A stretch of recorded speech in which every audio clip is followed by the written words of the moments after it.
Hi friends, எல்லாரும் நல்லா இருக்கீங்களா? Welcome to Aruna Rangan's kitchen flavours. இன்னைக்கு நம்ம பார்க்க போகிற டிஷ்ஷு முருங்கைக்கீரை. அதில் ஒரு டிஷ் பண்ண போகிறோம்.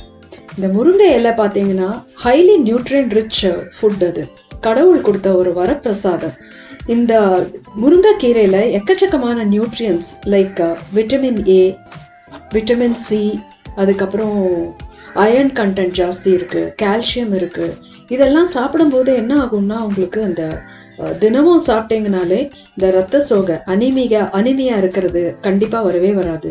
அதுக்கப்புறம் கேன்சர் செல்ஸ் கூட சம்டைம்ஸ் இது வராமல் தடுக்கிறதுக்கு ரொம்ப உதவுறதுன்னு சொல்கிறாங்க. இந்த மாதிரி ரிசர்ச் நிறைய பண்ணி இந்த முருங்கைக்கீரை டெய்லி சாப்பிட்ணுன்னு எல்லாரோட அட்வைஸும். பட் இந்த முருங்கைக்கீரை வயிறு கொஞ்சம் ப்ராப்ளம் பண்ணுறவங்களுக்கு டெய்லி சாப்பிடாத அட்லீஸ்ட் வாரத்தில் ஒரு 2-3 நாள் சாப்பிட்டீங்கன்னா ஹை நியூட்ரியன்ஸ் உங்களுக்கு ரொம்ப யூஸ்ஃபுல்லாக இருக்கும். இந்த முருங்கைக்கீரையில் எப்போவுமே நம்ம என்ன பண்ணுறோம்னா ஒரு கடையல் பண்ணுவோம், ஒரு தொகையல் மாதிரி பண்ணுவோம், இல்லைன்னா அதை காய வச்சு பவுடர் பண்ணி நம்ம அது ஒரு டிஷ்ஷாக நம்ம அந்த பவுடர் பண்ணி டெய்லி மோரில் விட்டு நம்ம சாப்பிட்லாம். இன்றைக்கி நான் ஒரு டிஷ் பண்ண போகிறேன். இது ட்ரை சப்ஜி தான். இது ட்ரை சப்ஜின்னு சொல்லுவோம், சூக்கா சப்ஜின்னு சொல்லுவோம். நார்த் இந்தியன் வீட்டில் அவங்க இந்த பாலக்கீரையில் பண்ணினது வச்சு பார்த்து அது ரொம்ப டேஸ்டியாக இருந்ததுன்னு சொல்லிட்டு இந்த முருங்கைக்கீரையில் ட்ரை பண்ணலாமான்னு ட்ரை பண்ணியிருக்கேன். ஆக்சுவலி ரொம்ப சூப்பராக இருக்குது. இதை நீங்களும் ட்ரை பண்ணி பாருங்கள். பட் எப்படி பண்ணுறதுன்னு வாங்க இப்போ போய் பார்க்கலாமா? ரொம்ப லிமிட்டடான ஐட்டம்ஸ் வச்சு இந்த முருங்கைக்கீரை ட்ரை சப்ஜி செய்யலாம். முருங்கைக்கீரை ஒரு கட்டு வாங்கிக்கோங்க.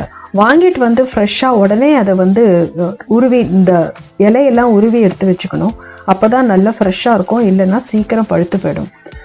அந்த முருங்கைக்கீரையை நல்லா வாஷ் பண்ணி 1-3 வாட்டி நல்லா வாஷ் பண்ணி எடுத்து வச்சுக்கணும். ஒரு 5-6 பச்சை மிளகாய் எடுத்து வச்சுக்கணும். ஒரு கை அளவுக்கு பூண்டு. மெயினாக இந்த 3 ஐட்டம் தான் நம்மளுக்கு தேவைப்படும். அது தவிர இந்த டிஷ்ஷு பண்ணுறதுக்கு நான் கடுகு எண்ணெய் மஸ்டர்ட் ஆயில் எடுத்திருக்கேன். அப்போ தான் அதில் தனி ஃப்ளேவர் இருக்கும். அந்த டிஷ்ஷுக்கே உண்டான ஃப்ளேவர் கொடுக்கக்கூடியது அந்த பூண்டும் அந்த மஸ்டர்ட் ஆயிலும் தான். இந்த முருங்கைக்கீரை ட்ரை சப்ஜி இப்படி நான் பண்ணும்போது பார்த்தீங்கன்னா அந்த கீரையோட எசன்ஸ் அப்படியே அதில் இறங்கியிருக்கும். ரொம்ப சூப்பராக இருக்கும். நல்ல கனமான பாத்திரம் வேணும்னு சொல்லிட்டு சின்னதாக அந்த ஒரு பேன் இருந்ததை எடுத்திருக்கேன். அதில் நம்ம கடுகெண்ணெயை விட போகிறோம். 3 டேபிள் ஸ்பூன் அளவுக்கு கடுகெண்ணெய் கொஞ்சம் தாராளமாகவே விடணும். ஏன்னா நம்ம இதில் தண்ணியெலாம் தெளிக்க போகிறதில்ல, வெறும் எண்ணெயில் தான் நம்ம இதை செய்ய போகிறோம். இந்த கடுகெண்ணெய் சூடாக நல்ல சூடு வரணும் அதில். அப்போ தான் இந்த மற்ற ஐட்டம் எதாக இருந்தாலும் அதில் போடணும்.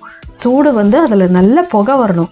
அப்போ தான் கடுகெண்ணெயில் உள்ள இந்த ரா டேஸ்ட் போகிறதுன்னு அர்த்தம். இல்லைன்னா ஒரு கசப்பு தன்மை வந்துடும். இப்போ நம்ம அதை கடுகெண்ணெய் நல்லா சூடாயாச்சு, புகை வருது பாருங்கள், நல்லா புகை வருது. அதில் இப்போ நம்ம இந்த பச்சை மிளகாவும் இந்த பூண்டும் நம்ம பொடியாக நறுக்கி வச்சுருக்கோம், அதை எடுத்து அதில் போடணும். நல்லா வதக்கணும், நல்லா ப்ரௌன் ஆகிற வரைக்கும். இந்த பூண்டெல்லாம் நல்லா ப்ரௌன் கலரில் வர வரைக்கும் நம்ம அதை நல்லா வதக்கிட்டு நம்ம நல்லா பொடியாக நறுக்கி வச்சுருக்கிற இந்த முருங்கைக்கீரையை அதை போட்டு உப்பும் மஞ்சப்பொடியும் போட்டு நல்லா வதக்கி விடணும். நல்லா வதங்கும் போது பார்த்திங்கன்னா நல்லா 3 கை அளவுக்கு இந்த இது வந்தது. கம்மியாக ஒரு கை அளவுக்கு சுருண்டு வந்துடும். இப்போ நம்ம தட்டை போட்டு மூடி வச்சு சிம்மில் வச்சுடணும். ஒரு 3-4 மினிட்ஸ் வரைக்கும் நல்லா அப்பப்போ நடுவில் கலரி விட்டு அதை எடுத்து நம்ம பண்ணிகிட்டே இருந்தோன்னா சூப்பரான இந்த முருங்கைக்கீரை ட்ரை சப்ஜி நம்மளுக்கு ரெடி ஆகிடும். வெண்ணெய் மாதிரி வாயில் கரைஞ்சி போகிற அளவுக்கு அந்த அளவுக்கு சூப்பராக இருக்கும். இது நீங்கள் சாதத்தில் பிசைஞ்சு சாப்பிட்லாம். சப்பாத்திக்கு சூப்பரான ஒரு சைட் டிஷ்ஷாக கூட இதை செஞ்சு சாப்பிட்லாம்.